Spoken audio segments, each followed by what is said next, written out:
নমস্কাৰ আপোনালোকে চাবলৈ আৰম্ভ কৰিছে জ্ঞানৰ জ্যোতি ইউটিউব চেনেল মই আজিৰ ভিডিঅ'টোত আপোনালোকৰ সুবিধাৰ্থে আগবঢ়াইছো DSS 2019 ৰ নাইট চকীদাৰ ward boy ward girl peon dark room attendant poster question paper কেইটামান কুৱেশ্যনছ মই আশা কৰিছো আপোনালোকে মোৰ ভিডিঅ'টো শেষলৈকে চাব এতিয়া পলম নকৰি আহকচোন ভিডিঅ'টো আৰম্ভ কৰো আজিৰ ভিডিঅ'ৰ ফাৰ্ষ্ট কুৱেশ্যনটো হৈছে Who was the founder of Maurya dynasty? Maurya বংশৰ প্ৰতিষ্ঠাপক কোন আছিল? Option A Ashoka the Great, Option B Chandragupta Maurya, Option C Vikramaditya, Option D Chandragupta 1 এই চাৰিটা অপচনৰ ভিতৰত কাৰেক্ট অপচনটো হৈছে অপচন বি অপচন বি দিয়া আছে চন্দ্ৰগুপ্ত মৌৰ্য চন্দ্ৰগুপ্ত মৌৰ্য আছিল মৌৰ্য বংশৰ প্ৰতিষ্ঠাপক অপচন বি টোৱে হ'ব ইয়াত শুদ্ধ উত্তৰ নেক্সট কুৱেশ্যনটো হৈছে which Macedonian king invaded India in 326 BC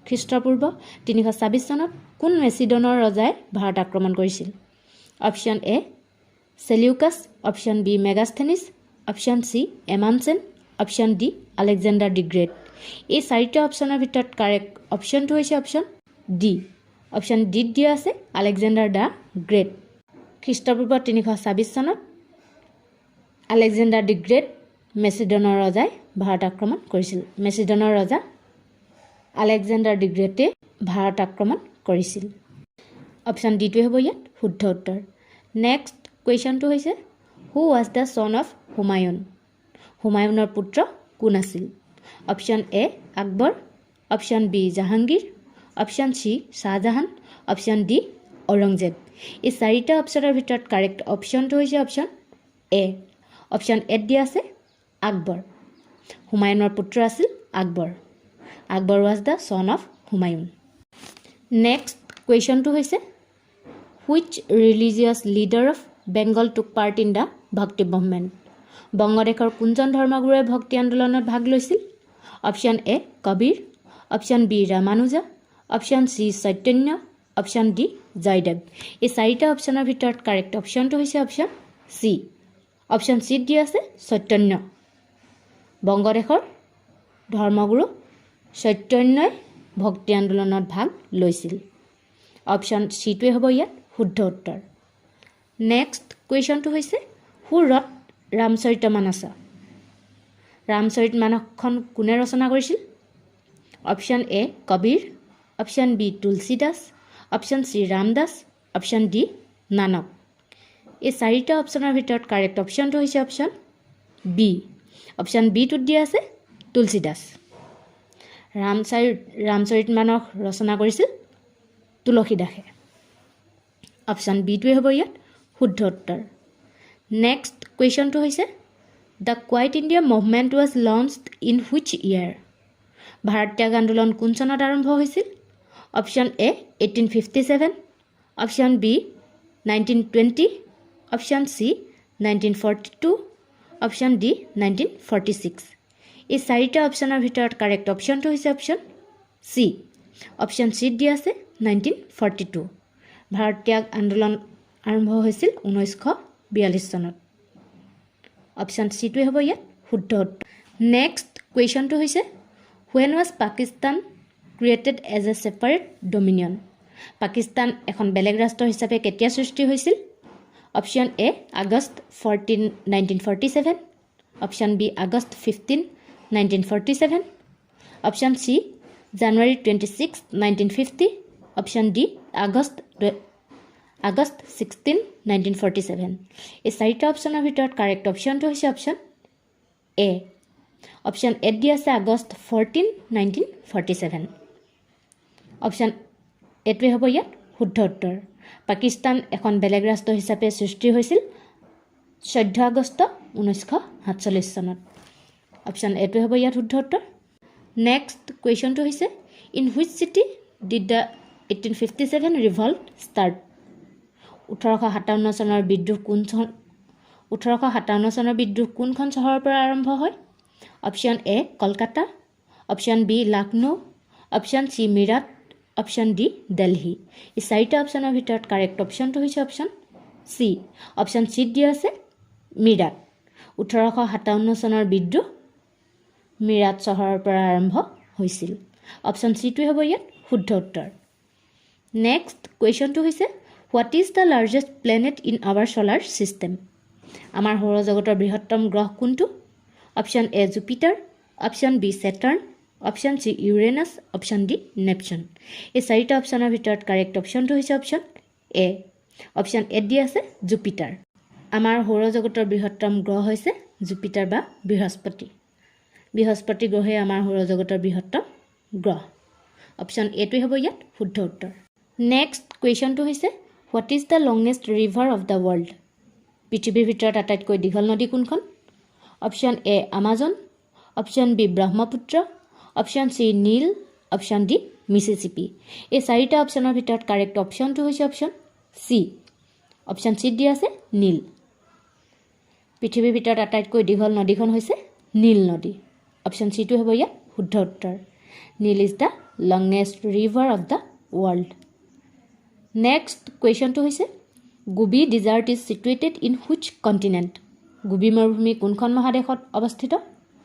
option A Africa, option B Europe, option C Asia, option D Australia.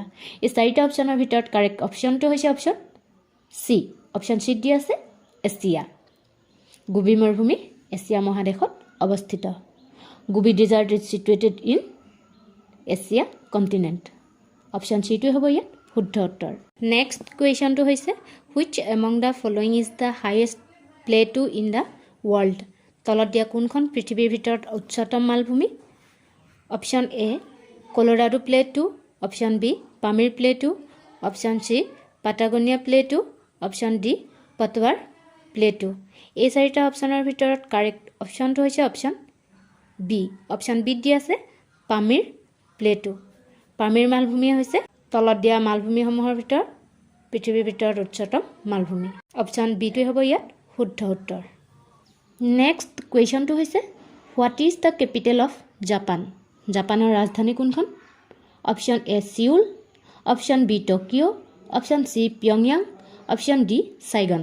এই চাৰিটা অপশ্যনৰ ভিতৰত কাৰেক্ট অপশ্যনটো হৈছে option B. Option B. Option বিত দি আছে টকিঅ'। জাপানৰ ৰাজধানী হৈছে Tokyo'. Tokyo' is the capital of Japan. Option বিটোৱে হ'ব ইয়াত শুদ্ধ উত্তৰ। নেক্সট কুৱেশ্যনটো হৈছে where are the hanging gardens which are considered as one of the 7 wonders of the world situated? পৃথিৱীৰ 7টা আশ্চৰ্যৰ ভিতৰত এটা বুলি বিবেচিত ওলমা বাগানখন ক'ত আছে? Option A Alexandria, option B Rhodes, option C Babylon, option D Cambodia. এই চাৰিটা অপশ্যনৰ ভিতৰত কাৰেক্ট অপশ্যনটো হৈছে অপশ্যন চি। অপশ্যন চিত দি আছে বেবিলন। পৃথিৱীৰ 7টা আশ্চৰ্যৰ ভিতৰত এটা বুলি বিবেচিত ওলমা বাগিচাখন আছে বেবিলনত। অপশ্যন চিটোৱে হ'ব ইয়াত শুদ্ধ উত্তৰ। নেক্সট কুৱেশ্যনটো হৈছে Dibrugarh is situated on the bank of which of the following rivers? ডিব্ৰুগড়ৰ তলত দিয়া কোনখন নদীৰ পাৰত অৱস্থিত? Option A Dibru, option B Brahmaputra, option C Dihing, option D Lohit. এই চাৰিটা অপশ্যনৰ ভিতৰত কাৰেক্ট অপশ্যনটো হৈছে অপশ্যন বি। অপশ্যন বিত দি আছে ব্ৰহ্মপুত্ৰ। ডিব্ৰুগড় তলত দিয়া ব্ৰহ্মপুত্ৰ নদীৰ পাৰত অৱস্থিত। Dibrugarh is situated on the bank of Brahmaputra river. Option বিটোৱে হ'ব ইয়াত শুদ্ধ উত্তৰ।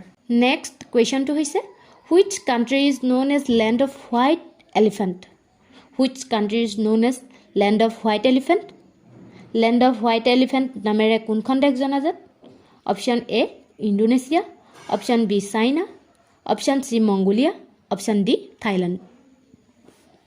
এই চাৰিটা অপশ্যনৰ ভিতৰত কাৰেক্ট অপশ্যনটো হৈছে অপশ্যন ডি। অপশ্যন ডিত দি আছে Thailand. Land of white elephant নামেৰে থাইলেণ্ডক জনা যায়। Thailand is known as land of white elephant. Option ডিটোৱে হ'ব ইয়াত শুদ্ধ উত্তৰ। নেক্সট কুৱেশ্যনটো হৈছে ছুৱেজ canal connects the Mediterranean sea with the? ছুৱেজ কেনেলে ভূমধ্যসাগৰক কাৰ সৈতে সংযোগ কৰে?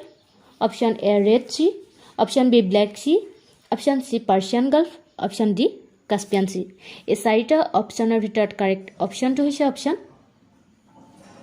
সি অপশ্যন সি দি আছে পাৰ্চিয়ান গাফ পাৰস্য উপসাগৰ সুৱেজ কেনেলে ভূমধ্য সাগৰক পাৰস্য উপসাগৰৰ সৈতে সংযোগ কৰে কিন্তু পৃথক কৰে লোহিত সাগৰে ৰেড চিয়ে অপশ্যন সিটো হ'ব ইয়াত শুদ্ধ উত্তৰ সুৱেজ canal connects the Mediterranean sea with the Persian gulf option সিটো হ'ব ইয়াত শুদ্ধ উত্তৰ নেক্সট কুৱেশ্যনটো হৈছে who discovered the south pole দক্ষিণ মেৰু কোনে আৱিষ্কাৰ কৰিছিল option A Columbus option B Marco Polo option C David Livingstone option D Amundsen এই চাৰিটা অপশ্যনৰ ভিতৰত কাৰেক্ট অপশ্যনটো হৈছে অপশ্যন ডি অপশ্যন ডি দি আছে এমানচেন দক্ষিণ মেৰু এমানচেনে আৱিষ্কাৰ কৰিছিল Amundsen discovered the south pole option ডিটো হ'ব ইয়াত শুদ্ধ উত্তৰ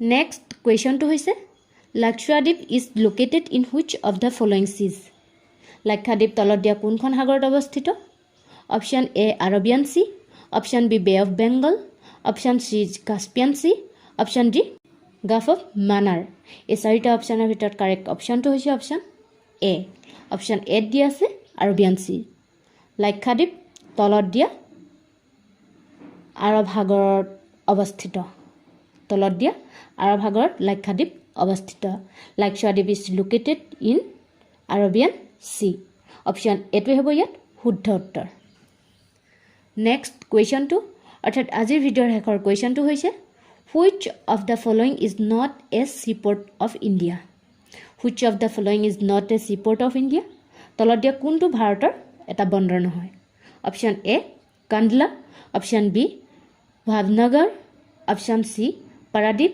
অপশ্যন ডি মিছুৰ এই চাৰিটা অপশ্যনৰ ভিতৰত কাৰেক্ট অপশ্যনটো আপোনালোকে অনুগ্ৰহ কৰি মোক কমেণ্ট বক্সত কমেণ্ট কৰি জনাব এই কুৱেশ্যনটো যিহেতু মই আপোনালোকৰ মাজলৈ আগবঢ়াইছোঁ যদিহে মোৰ এই ভিডিঅ'ৰ কুৱেশ্যনখিনিৰ পৰা আপোনালোক উপকৃত হ'ম বুলি ভাবিছে তেনেহ'লে অনুগ্ৰহ কৰি আপোনালোকে ভিডিঅ'টো লাইক কৰিব শ্বেয়াৰ কৰিব কমেণ্ট কৰিব আৰু লগতে কাষতে থকা বেল আইকনটো প্ৰেছ কৰি থ'ব তেতিয়াহে আপোনালোকে মই দিয়া ভিডিঅ'সমূহ নিয়মিতভাৱে চাই থাকিব পাৰিব মোৰ ভিডিঅ'টো শেষলৈকে চোৱাৰ বাবে আপোনালোকলৈ বহুত বহুত ধন্যবাদ মই পুনৰবাৰ আপোনালোকলৈ লৈ আনিম অন্য এটা নতুন ভিডিঅ'